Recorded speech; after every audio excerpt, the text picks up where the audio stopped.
Hello, my friends. Finally, frontline updates. Yeah, Russia is getting close to the Ukrainian defense line in Zaporizhia region, but they have substantial losses on the way. Russia is using the new tactics, which they successfully implemented in Pokrovsk and Mirnograd, but here Russia has way more losses, mainly because of the two reasons. The terrain here is very flat, and also there are no leaves on the trees any longer. So those tree lines between the fields, they're not working as they used to before to hide Russian infantry. Russians are pretty much visible, and at the same time they have natural obstacles, so they stack at some points. The only way for them to hide is just in ruined buildings or basements of the settlements. And for this reason you see those big advancements. They have to go from one village to another with small, very small groups of the soldiers, 1-2 soldiers, not more. They usually do it under the cover of fog, and here they try to offense with more forces, but after all they were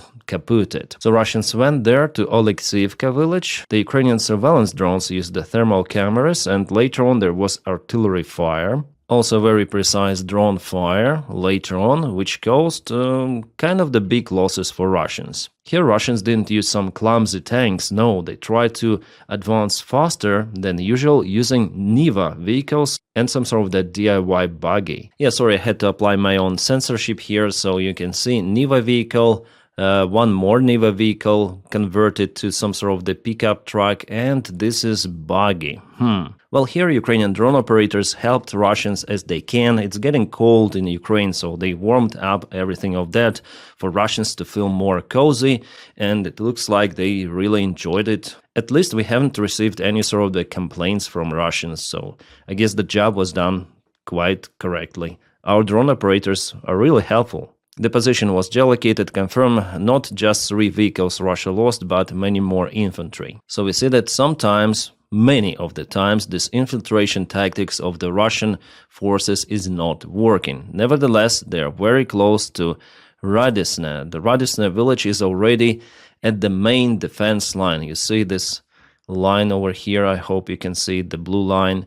It is just behind the Haichu river. I understand why Russia is attacking to this place, because here is the good chance for them to cross the river, especially right now then the river is not very full. Plus the next big settlement, which is called Ternuvata, is very, very close. So potentially they might get to it very fast if they are not cancelled on the way. Well, Russians usually send multiple of the mid-waves, and of course some of the mid-wave it reaches the settlements. So it's their next idea to propel behind the main defense line, and that opens the way for them to reach this road and, in the future perspective, even Zaporizhia. Deep State doesn't give us this information with today's update, but I'm sure it will be confirmed because it's already been confirmed by other analytics and by visual data, because Russians put their flags out there.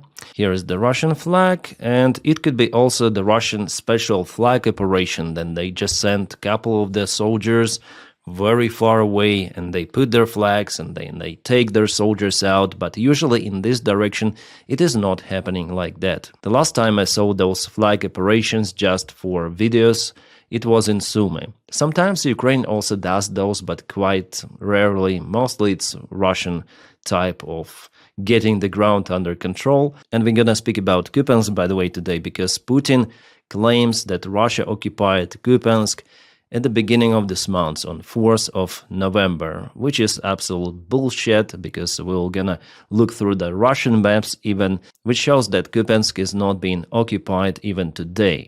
As well as Pokrovsk, by the way. The Deep State military map also tells that Russians are trying to reach Novodanilivka village, Zaporizhia direction. They're attacking from Robotyne village, which they were capable to get under control, as far as I remember, even the last year. It is one of those directions where Russians even use some of the armored vehicles, even BTRs. Well, at this time of the year, BTRs, it's kind of hard, but probably Russians don't have the other option. Usually there should be BMPs or tanks. BTRs, they simply can bog down in the mud. From Robotyne, Russians are going to Orikhiv, but here for Russians it's not that great story as in the eastern side of Zaporizhia Oblast, which we discussed before, because Ukraine defense is very strong in this direction.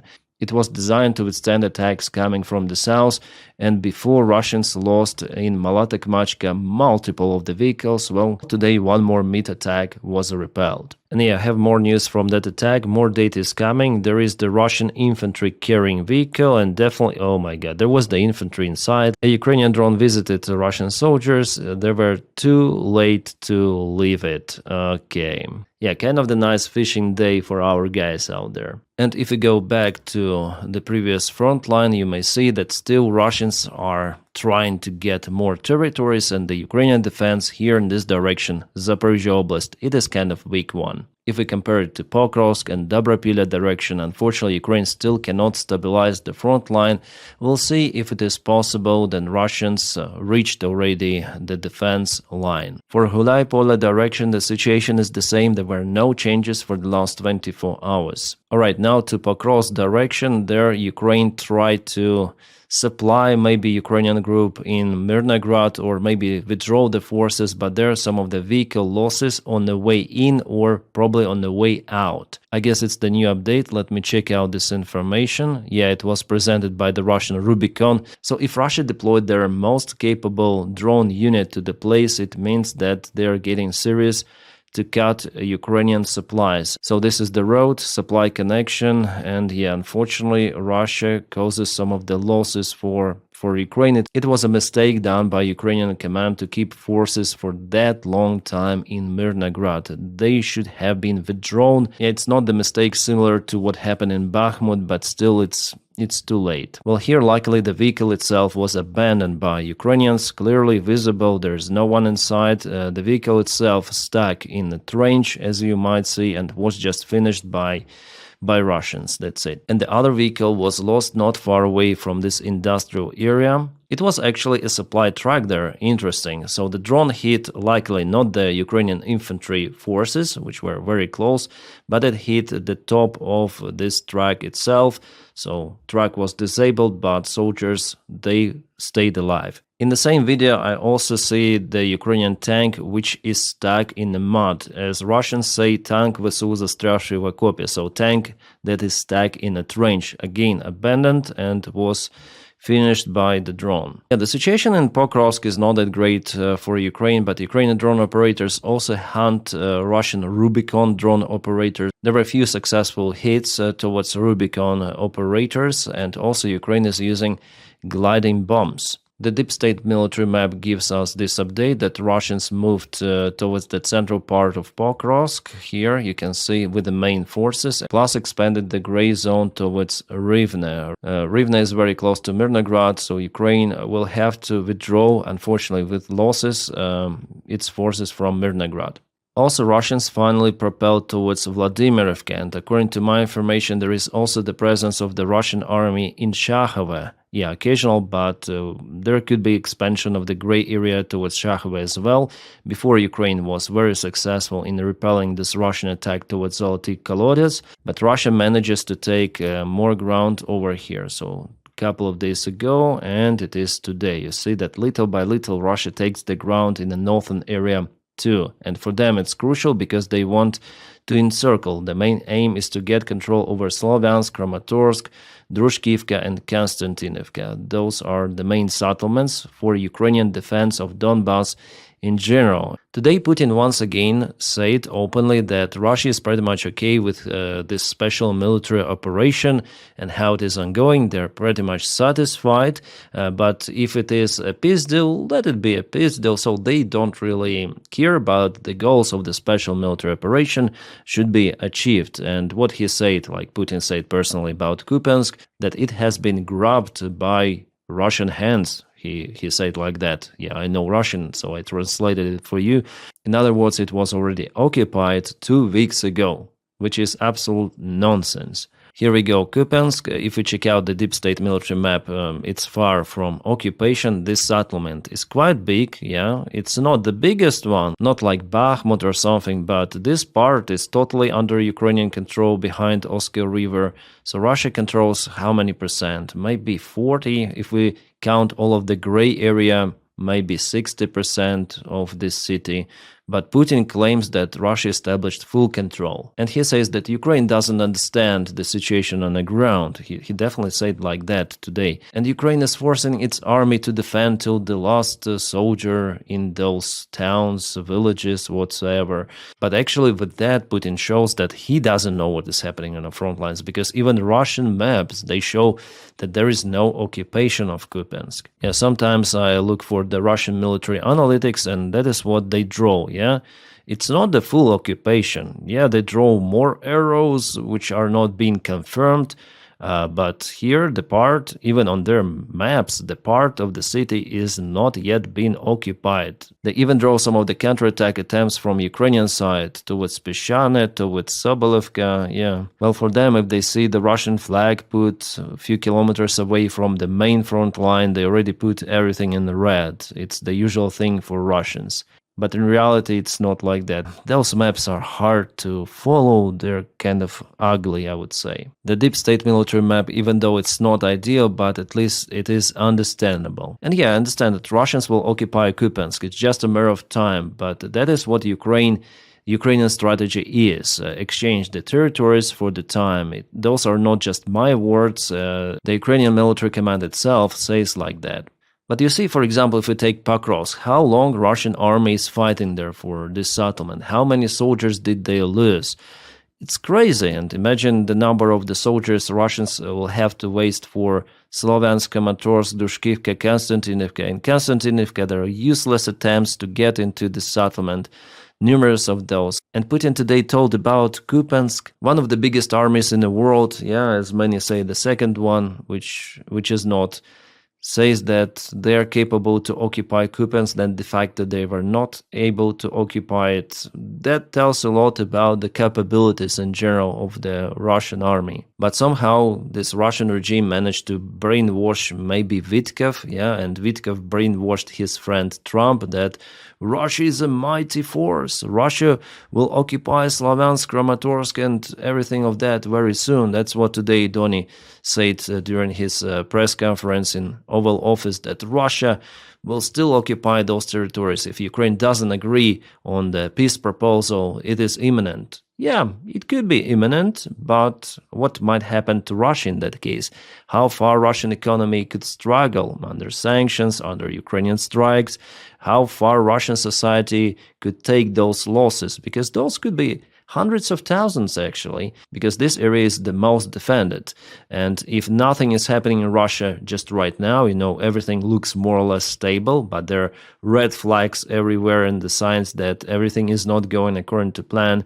Well, if it feels like stability, at any moment it could collapse. And with that, that's the Ukrainian strategy, actually, to continue to resist until there is the time for Russia to disintegrate or the Russian regime to collapse. Yeah, it will happen. The Russian regime may look strong, but no. There is no unity in Russia. Even Prigozhin's situation showed that.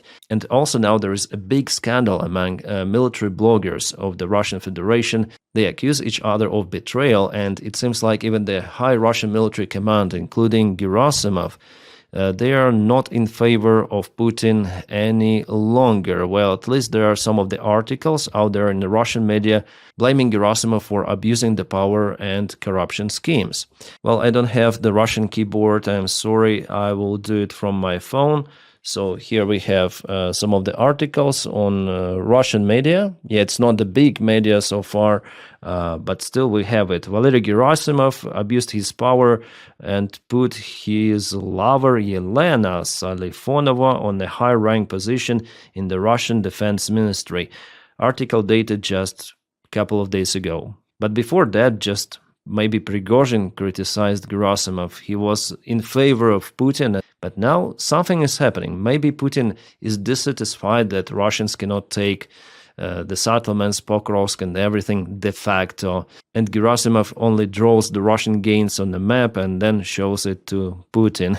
Well, it means that the Russian internal security forces are also dissatisfied, and they got the order from the high Russian command or Russian regime to to push Gerasimov. Maybe because of that, we're gonna see more crazy mid-wave attacks and convoy attacks of Russians, because for Gerasimov it could be life and death situation. Alright, to the other news, we have those from Crimea. You see, Russia continued to lose their raiders on territory of the occupied peninsula. Primary drone unit, again in operation, they caused so many losses for Russia. I mean, billions and billions of dollars of equipment was just wasted.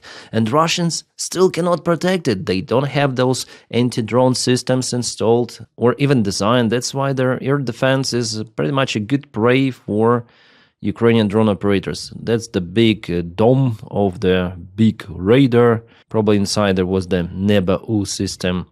One more. What is this? Oh, they tried to launch some of the missile. Very close, but didn't work. So, let's see. What is this? This is some sort of the, I think the part of the gas infrastructure, some sort of the pump station. Hard to say, definitely. Ah, it's a helicopter, guys. Sorry. Yeah, definitely it's the helicopter. Yeah, it's K-27, 100%. So it goes like this. This is the fuselage. Here we have the rudder. It is placed in two of the... Yeah, this is the helicopter. Absolutely great job done by our guys. Yeah, for sure. K-27, 100%. I have just received this video by the time I'm recording this video update. So yeah, it was a surprise. Oh, more kabooms in Crimea. Ooh, the Russian air defense. Is it successful? Well, this Russian says that there is the smoke somewhere on the ground, so maybe not successful. And yeah, we have one more confirmation that it was a kaboom, some sort of the local substation geolocated. Yeah, this is the substation. And what is there? Well, that's the power plant. Also, the kaboom happened in Vladivostok. This is thousands kilometers away from Ukraine.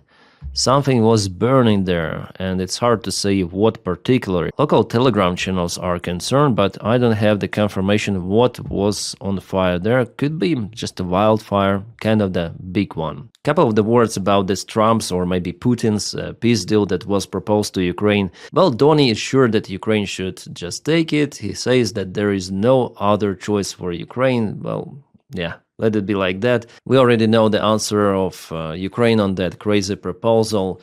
Even, guys, even freaking Nigel Farage says that Ukraine being asked to halve the size of its army is unacceptable. I am waiting to see counter-proposal from the...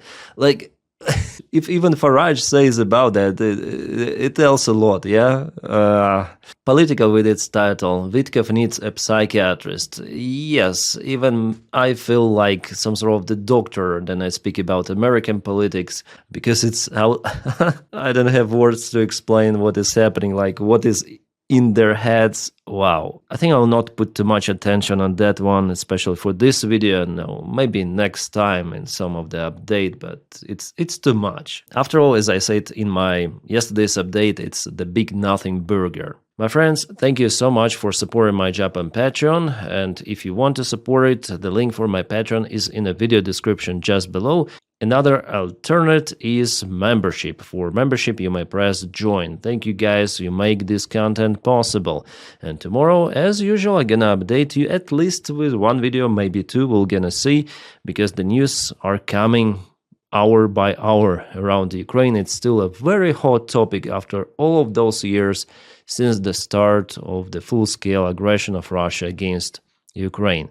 My friends, also please don't forget to press your like to this video and subscribe to the channel, because that is how you also help to propel this video in YouTube algorithms. Thank you so much. Friends, I wish you all a peaceful sky wherever you are, and have a great time.